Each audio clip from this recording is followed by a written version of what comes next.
Welcome back to Red Hot Marriage. Today is going to be a fun one. We always get to practice whatever we're going to talk about. It seems like days before, the day of, etc. And this week we had a really interesting conversation with In one of our sessions. yeah, in one of our sessions with one of our clients, and we thought this would be a perfect one to unpack. But before we begin that, we always start with a question. So this is a fun one that you can ask your spouse because they'll tell you a little bit of like maybe what they would like maybe in their marriage, or maybe they admire. So this is a question. Who is your favorite couple, whether it's on TV or a movie that you have seen, that you're like, man, like I like them. I like the way that they interact. Yeah. I can't think of any couple. That's crazy. I can only think of Fred Flintstone and Wilma. And why would you pick them? Let's see. Why would you pick them? I don't know. I can just hear Fred Flintstone's scream in the beginning of the cartoon. This is dating me right now, right? Like this cartoon. Yeah. But I don't know. That's the one that I could think of. Okay. So for me, I hope that we don't have a relationship like Fred and Wilma, because no. But I do like Beth and Randall from This Is Us. I Yes. love the hypotheticals that they would use in the relationship, that they would say anything that came to mind. The without, worst of the worst. The worst of the worst. They would say like their worst fear was, and they would just say it. And I love that way of communicating, because then you don't have to be, just carrying all of it. You're just literally telling your spouse, and your spouse is just like listening to you. Like, yeah, that's crazy. But anyways, it's a hypothetical. It is the worst of the worst. Yeah. I'm just going to say it. I'm not going to keep it to myself. So that for me is a model on good marriage. Yeah. So that's fine. Not Fred and Wilma, for sure. For sure. But today we're going to be talking about, what is it that we said? We're going to be talking about how long should you fight for your marriage. Okay. How long should we fight for our marriage? That's one that comes up. Yeah. And when it comes up, the people that are in this marriage are at a place of desperation. They're at a place of like, I don't know if this is even worth fighting for anymore. You may have one spouse that is fighting to keep the marriage, and then you have the other one that is just coasting or completely out of it. So let's unpack that. Yeah. Today is going to be one of those conversations that is going to be insightful, because when couples are facing a crisis, the crisis is always brings like you start thinking of the future, like, because it's so hard. You start thinking about, well, how long is this going to take? You start considering different parts of your marriage because you're facing chaos, you're facing a crisis. So you get to and you start asking yourself so many questions. And that is one of the questions that people ask. How long am I, in other words, what they're saying in asking that question, how long am I supposed to fight for marriage? They're asking that question, but the underlying question, I think, is, do I have also the strength to continue to fight? Yeah, and I think this comes more up, of course, in a Christian community, because we are Christians and we believe in marriage. We believe in the sanctity of marriage and the commitment that we make to each other, not only before each other, but before God. So this is something that, of course, divorce is like out of the question. It is frowned upon. It is something that we have been taught and believe about marriage, right? Yeah. That you fight for it. But when you come across a couple where you have only one spouse fighting and the other one completely checked out, it is so hard to give someone hope, because once one spouse decides that they are not fighting for this, that they are gonna just kind of it's gonna be a life sentence, basically, right? Yeah. Is it fair for the other to stay and to live out that life sentence with them? I can think of this situation specifically of a couple that we're walking with, and it had been, I think, a couple of years that they had been married, and they had a sexless marriage. And for her, she wanted to get married and enjoy everything that marriage brought with it. She waited. She wanted to be with her husband. She loves her husband, loved him, and it was just what it was. It was just no sex, no intimacy whatsoever. And she was at just a crossroad of like, what do I do? Is this then, Yeah. is this God's will for my life? And to hear that from someone that really wants to live a life that honors God Honors God. Yeah. and also honors, the covenant that she made, that's a hard one. Mhm. That is a hard one to sit with. And I remember, meeting with her and, meeting with another pastor that was walking along with them. And it was, and in conversation, we're like, would we ask this of our kids? If this was our kid that was going through this, will we say, nope, you made your bed, now you need to lie in it. Yeah. You need to stay in this relationship, even though, yes, it's sexless, even though there is no love, there is complete disconnection. And I was like, that would be, I can't imagine God putting a Yeah. penance like Oh my that gosh, that on would anyone. be a disservice to the people that we serve as pastors, and as parents. That would be not caring for your kids, and I think that there's a very clear tension in what we believe and what the Scripture teaches us to how to live our life, but also like the reality that we're facing. How do you reconcile both? So as we talk through this, is a challenging subject to talk about because it's very tied to what we believe. Yeah. And whenever you're facing the realization that it's going to be chaos if you don't fix it, that you're going to be like denying yourself, like punishing, living a penance, like you said, without seeing what you want, then you got to have other conversations, and you have to have the tools to be able, the right advice to be able to bridge this. If not, because of our upbringing, because of where we come from as believers, if we don't listen to the right advice, we're gonna live our life and be subject to that the rest of our life, living a life that we don't agree with, a life that we carry weight all the time, and that I don't wish upon anyone. That is so hard and so difficult to live that way. As a good father, and God is the ultimate father. Yeah. He loves us fully, and I don't know that any father would say, yes, go and just suffer in this relationship and continue, even though you're seeing that there's not going to be any kind of change, any kind of connection between y'all for the rest of your life. You have, 50 more years of this to serve. I can't imagine any father wanting that for their child. And especially when the person that is really unwilling to change, unwilling to meet their spouse and give them the very basic thing that they're asking for, Right. which is to be loved. It doesn't make sense to me. So, I really don't know what happened with this couple. I know that she was fighting fully Yeah. for this marriage. I think the way we've approached it in the past, whenever we've encountered this with couples, two things that we get out of the way really, really quick, and this is going to be like really, really honest. The first one is any type of abuse, any type of physical abuse, any type of verbal abuse, anything that is abusing you in that environment.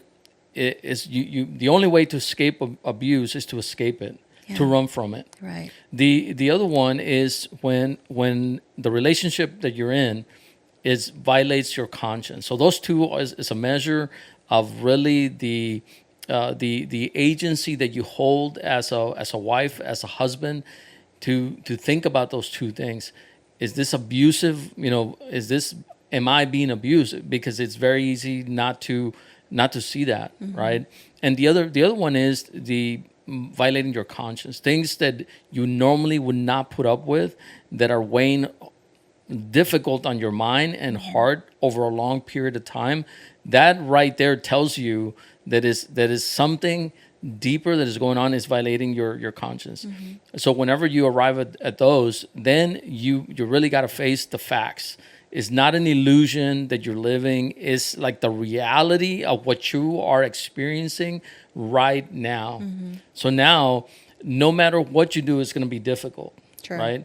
Like if you as a wife or a husband in a marriage that you don't that you feel abused, that is your conscience is being violated all the time, it's gonna be difficult if you decide to stay, if you decide to leave, and it's gonna be a personal decision. And our prayer is that as you navigate that marriage that is, and you decide if you're how long you're gonna continue to fight for it, and that you have good counsel, that you have people of faith that are around you that are able to weigh those two things, the spiritual and also the thing that is so real that is in front of you, that you have to deal with it. Because if not, nothing's going to change. So true. Nothing's going to change. How many times have we seen it, honey? Oof. Where Years. Yeah. where they have this couple has this big question, and over a long period of time they feel that one more chance. Yeah. One more chance. One more chance. You cannot imagine how upset that makes me. And we've been in conversations with my wife and my daughter and my son, and that just ticks me off. Yes. Because it's So much so that even like this week, we were in a conversation about this, and we were talking about the abuse that we were watching a show actually. Yeah. And it was of a girl that stayed in this relationship, and ultimately she was killed. Yeah. She was unalived in the right, because of the relationship that she had with this individual, right? And Eric was you were like hot. You were upset. And this is the thing. I was thinking of Danny, but also I was thinking about you. Right. I was thinking like if I'm not here, and someone else, you're in a relationship with someone else is hurting you. Oh my gosh, why would you do that? Yeah. Why would you do that?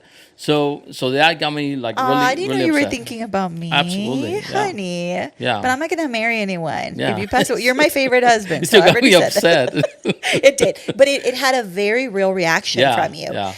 But what was so interesting too, that in that moment, like, and Danny and I talked to you about this, like you blamed her. And we're like, wait. It's him. He's the one that unalived and her. I understand the Yeah. scenarios that she was being abused, Yeah. but I was But it's upset. like we couldn't understand why she would not leave. Yeah. Why she would not just Yeah. break free from Like it. I'm not being insensitive Yeah. for saying that you know what, that I was blaming. I was just mad at You the were. situation that she was continuing to go back.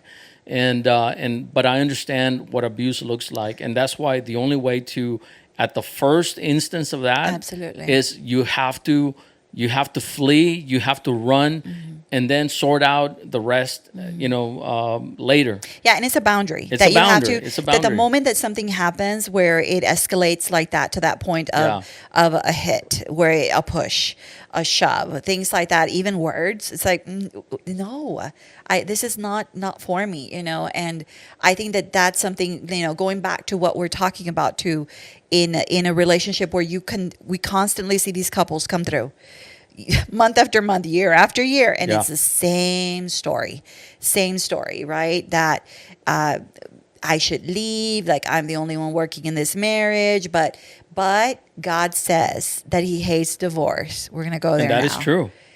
God says that He hates divorce. So if I divorce this individual that is just hurting me emotionally, sometimes even physically, maybe I'm condemning myself to hell. Like, I don't know, right? So we have these couples that kind of are in this tension of, should I continue to forgive?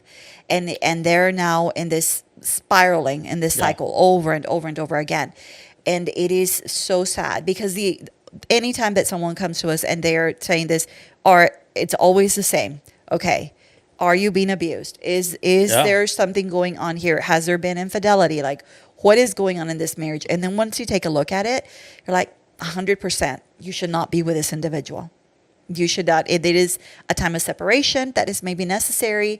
And then kind of working through, all right, is the person changing? Are they growing?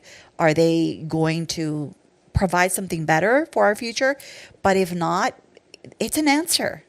It's an answer. And sometimes we don't want You don't want to hear the answer. to hear the answer. Yeah. And the answer sometimes is complete separation and ultimately ends up in divorce. And God does hate divorce, but he doesn't hate the divorcee.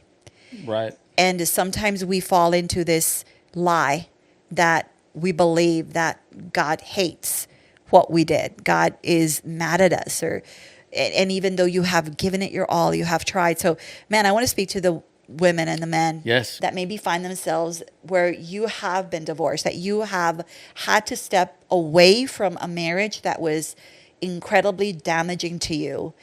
God loves you and he is for you, and he would have never wanted you to continue to live out a penance that was going to continue to hurt you and damage you and your family. So there is so much grace for you. There is so much kindness going at you, but more than anything, there is his love that is there to bring the healing that you need for your life. So that is something that my heart hurts in thinking of friends that I know that have had to walk through divorce because the spouse was like checked out, unwilling to do the work, still in their cycle of, either secrecy, either affairs, either whatever it was. And she was then left to carry on, or he was then left to carry the pieces of the destruction that brought about. And it's so devastating. So as Christians, I don't think that as pastors, we are helping anyone by saying, you need to stay in this marriage. You need to fight for this marriage. When you have already fought for the marriage, when you have already done all the things that you have done, and you see that the person is unwilling to, there is, I think, that next step is like, okay, I'm going to now save myself. Yeah. As pastors, what we should be leaning into is saying, listen, see the full picture. Mm-hmm. You have a brain. Yeah. Like the Lord has given you a brain to think through all these things. And even though this is very complex, still, it's when situations like these happen, is very clear. Mm-hmm. There's little ambiguity. I think that is more it's a pull of the heart to continue to stay in that relationship.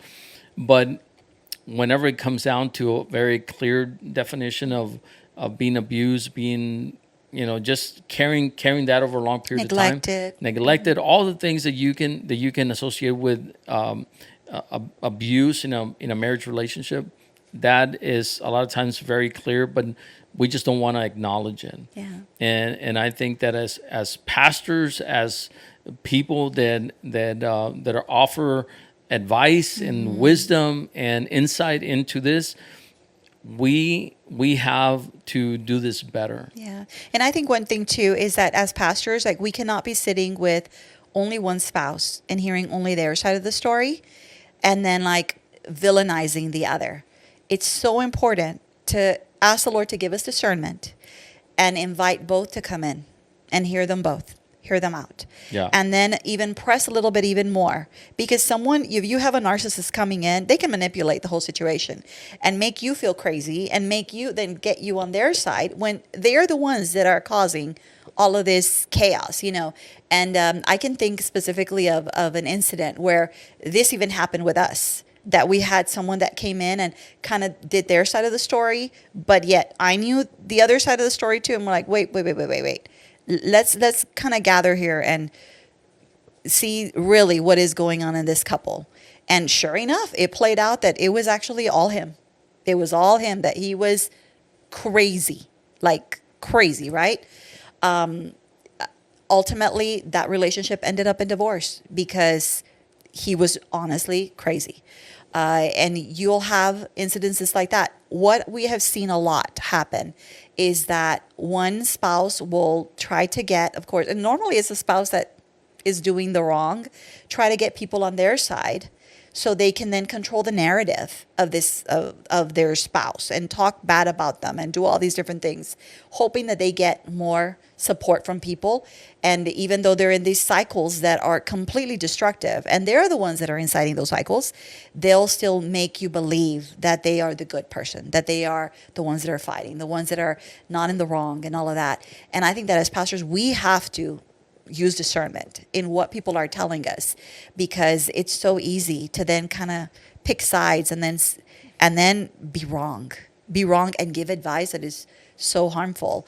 I can think of another instance where there was a lady and a gentleman that were meeting with another pastor, and he had been just addicted to porn all his life, all 30 years of his life addicted to porn, and she refused to have sex with him. She refused to sleep with him because she's seeing this. I mean, what he is doing.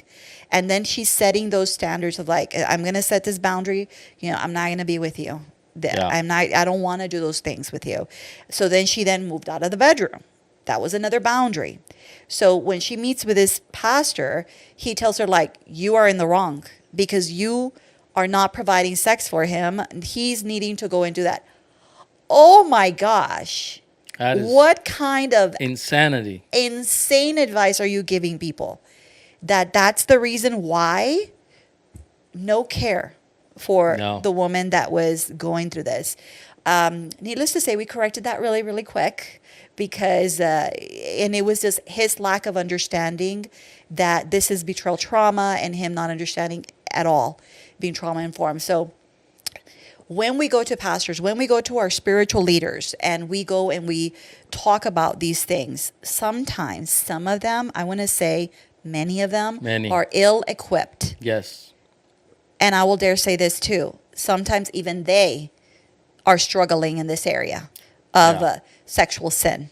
And then to try to give advice to someone, kind of like, okay, I'm going to compartmentalize this little area of my life and then now I'm going to just give advice. No, pay for the help. Pay a good CSAT to sit with you, to give you the wise counsel. Pay for someone that is trained in this area to help you, because if not, you're going to walk out of there even more harmed than the help that you were hoping to get. So I don't know if you have any insight on that. Yeah. Oh, that's good. What I've learned in this time of being a pastor and having to go experience going through counseling and seeing a CSAT and all the experience that I had to navigate, I can tell you with 100% certainty that before that I was giving like the stupidest advice that I could give to men, and maybe even to couples whenever I would meet with them, because it was wrong. It was wrong.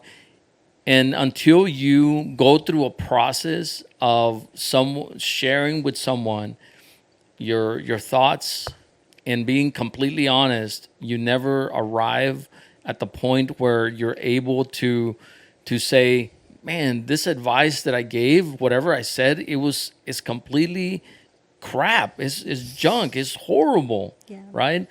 And once you get to that point, I think that you're ready now to really give good advice.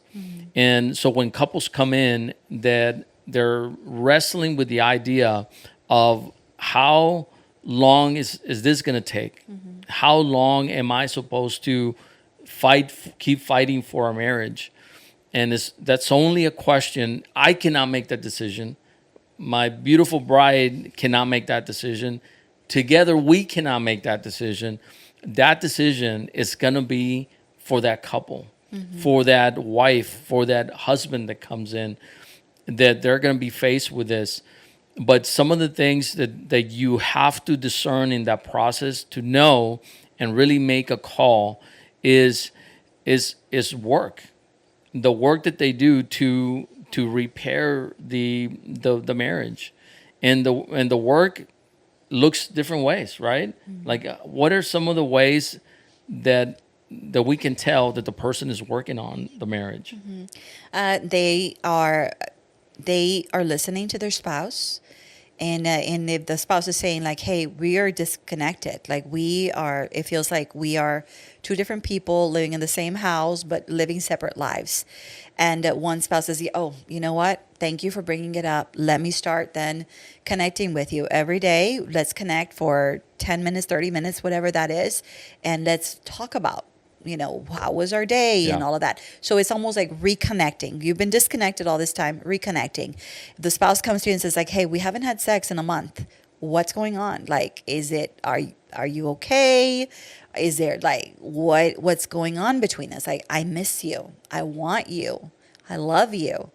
And the other spouse may be like, I don't know how anyone could just be like, oh, don't care, right? I don't know. I don't know. Yeah. But maybe there's people like that. I don't know. It's just not the case in our case, right? But if one spouse is telling you like, I feel disconnected from you sexually and I want to be with you, then all right, hey, is it important once a week, twice a week? Let's put it on the calendar. Yes, it's not sexy, but let's do that then. If this is important for you, it's important for me. And I think that's what we want to hear in marriage is like, are you making strides when your spouse tells you, hey, this is an area of disconnection? Are you at least listening and making strides to maybe meet that need? Or are you just unwilling to? Well, that's your problem. Yeah. That's your problem. Yeah. Like you ask for too much. You just want to, do these things or whatever. You're just nagging on me. And we hear all these things in couples, right? That one is crying for help and the other one is like, whatever. And when you are married to a spouse that is in the whatever, well, that's the point where you kind of have to make a decision. Is this okay for me to live out the next 10 years, 15, 30 years of my life? Is this going to be the penance? A one-sided marriage, that is not a good idea. God never intended it to be that way. We never either. got married to be a one-sided marriage. No. We got married to walk together, side by side, hand in hand, for the rest of our life. That's the way. That's why we get married. Right. And to have it on one side, that is a clear indication, honey, what you expressed, that that's what you have there. And if you're someone is hearing this and listening to this, and if you're going through something like that, I'm so sorry, because that is such a hard marriage situation to live through, especially in the long run. And to stay in. And to stay in it, and what I would say is you need to find clear. If you see that, and maybe you're looking back and saying, man, I am in the middle of that. What you want to do is make a clear decision, first of all, that you're going to find some critical help, that you're going to talk to someone. It doesn't matter. Now it depends. This is your life depends on it. Your marriage depends on it. Yeah. And you're going to go call your pastor and someone that is trustworthy, and you're going to start talking through this. And ask the Lord to help you navigate it in a wise way, and to help you not only use your heart, but also use your mind. Reach out to us. We always have we have free consultations, so we can always make space to just sit with you and hear you out, and then really tell you like, hey, this is maybe something worth exploring, and we will be honest with you and tell you what we think. And then even if we can't help you, we will always find and refer you to someone that can help you. But our heart, like, we don't want for you to continue living this life that is just full of more of the same, right? Because that's not fair for you or your kids if you so have kids. once a couple reaches that point, is there any point? Is that the point of no return? I think that once you are there and you are kind of you're seeing the land, you're seeing, okay, this is what we are facing right now. If they are willing to work, but both are willing to work, if the spouse is saying, hey, these are the things that I would need to see improve in our relationship, creating that set boundary, okay, and then that other spouse is willing to then do the work to find out whatever in them is maybe broken, has been, that needs God to step in. Money absolutely, right there. God can do it. Yes. But we do have a free will. And he honors that free will in us. That's right. So if one spouse is fighting for this and the other one isn't, that is their decision. Yeah. And no matter what you say, no matter what you do, you cannot change their decision. Yeah. And God honors our free will.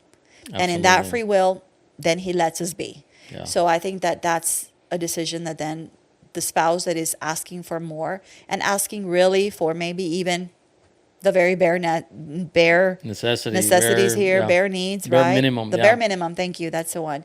Bare minimum.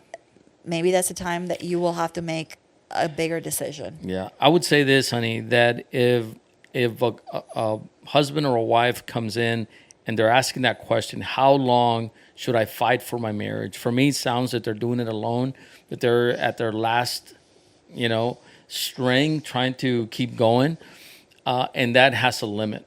It does. It doesn't matter if it's 5 years, 10 years, a month, whatever. At some point, that spouse is going to get tired, and they're going to say, you know what, that's it. It's going to hit a limit. But when both say, I don't know if if I want to continue, but I'm willing to give it a shot, and you start getting traction, you together you can continue to fight for the rest of your life. So true. So if you're just coming in and you're by yourself asking that question, it's limited. But once the other spouse is on board, the fight continues for the rest of your life. And that's what you want. And that's what we talk about in Red Hot Marriage. Yeah. A Red Hot Marriage is not a destination. I'm not going to get a map and say, okay, I'm going to arrive at a Red Hot Marriage. It's a continuation. It's a journey of Red Hot Marriage. It's a continuation. And we love to have a red hot marriage. That's right. We do. But it takes work. It takes and work. that's the part that most people are not willing to do. Yeah. They're not willing to do the work. They're like, come fix me. Yeah. And sorry, can't. So is there hope? There is hope. There is absolute hope. But you do have to do the work. And That's the work right. looks like pressing in, not conforming to dissatisfied. You can have seasons where it feels dry, where your marriage feels hard. That's We all okay. do. We all Yeah. do. But it's like in those seasons, what are you doing? Are you Yeah. reconnecting? Are you still checking in? Are you Right. still fighting hard to, continue this journey? Or are you just like throwing in the towel and saying, I don't want to. I just don't want to. So, And the point is that there is hope. yeah, There is hope. there is. If you're willing to continue to fight together for your marriage, I'm going to tell you it's worth it. And you can continue to fight for the rest of your life Yeah. together. And you're going to build a beautiful marriage in this journey, and it's going to be a red hot marriage. That's the goal, right? That's the goal. Yeah. Honest, open, and transparent marriage. So, well, that's it for today. That's it. I think that the question of how long would you continue to fight for your marriage, I think that is very clear. If you listen to our pod for this episode, it's very clear. You can continue to fight for your marriage for the rest of your life whenever you agree to fight for your marriage Together. That's and right. there is hope. No matter what happened in your marriage, there's always hope. There is. Because the Lord is in the middle of it.